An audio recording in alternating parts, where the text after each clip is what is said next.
let's just go back to the basics. First of all, let's take the bond yield. It, roughly speaking, has got to be about what we determine the expected inflation rate will be over the period of time. That number, it probably is settling into the vicinity of 3.5%. That's the right number.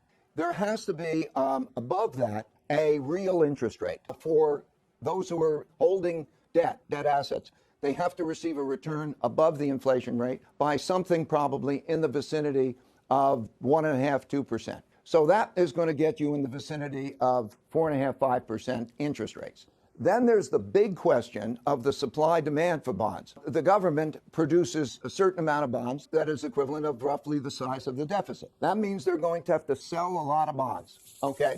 And then we look at who are the buyers of those bonds and do they have an adequate appetite? And that's a big risk because we have many who own those bonds have had losses in that. That's not just banks, that is central banks, that is Japanese investors and so on.